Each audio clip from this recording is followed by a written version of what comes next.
A crucial effort of DEI at the University of Iowa is to listen to the stories and perspectives of those who make up the core of this community, our students. Annika Dean, nice to see you. How have things been going for you? Things have been going pretty well.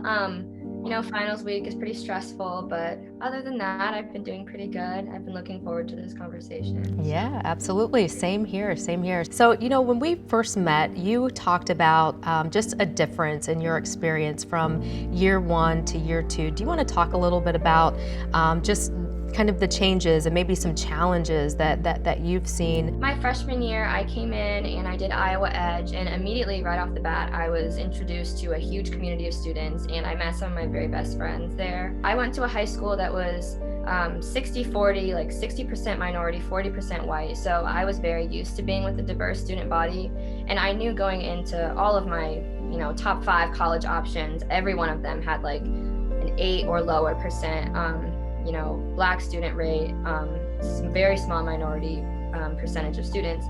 And so I was, that was definitely a concern for me. And when I got to Iowa, I did Iowa Edge. So I was in this, community of students that looked like me, of students that had similar experiences of all different, races, cultures, sexual identities, gender orientations.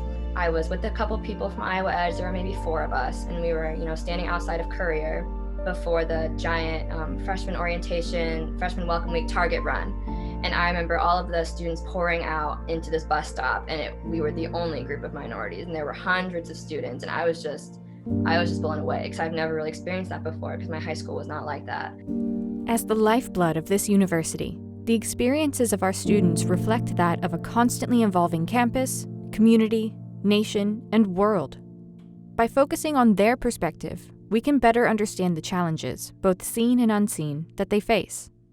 If you could maybe talk about, and maybe it's not your own personal experience, maybe it's a friend of yours who have gone through it, to talk about something that has been an experience for you that people who may be from, a majority culture and never been around someone of color, that they would really have a hard time grasping, what that experience is like. Do you have any examples of that? There were signs talking about Rosa Parks, like zip tied to the left side first seat of every CAN bus. And, I think when my friends and I first saw that, we were like, oh, this is cool. Like, this seat is, dedicated in honor of her. Like, no one will sit in it.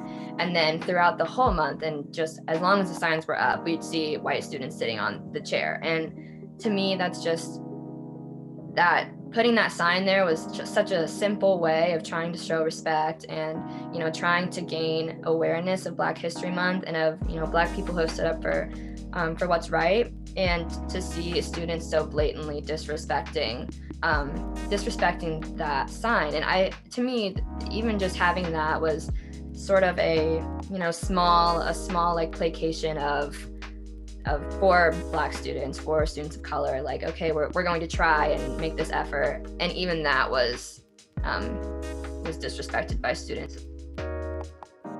My best friend and I, we were at the library, and we were studying on one of the upper floors for probably 4 hours. We were there for a long time, and we were silent the whole time studying. And throughout the room, there were other people laughing and making noise and being loud, which, it was okay. We had headphones in, it was fine. But so we were minding our own business, doing our work, and the student from across the room came over to us, and he was wearing a Make America Great Again hat on his head. And he came over to us and starts just completely bawling us out we talked for maybe 2 minutes.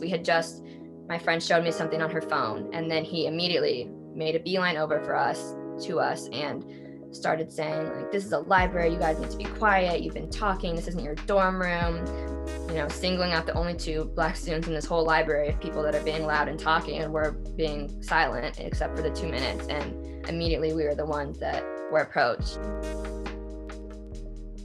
And through any of these instances where I've thought maybe this wasn't the right choice, I tell myself, like, you know what, I've met amazing people here. Iowa Edge has really helped me find myself, has really helped me in my racial identity. And I believe there are people on this campus that really genuinely care about the students and really want to make changes and want to make this a better place for minority students. And so that's why I'm still here. I know that this place, there's definitely hope, and there's definitely a way to make it a home for everybody. So students are the voice of this university.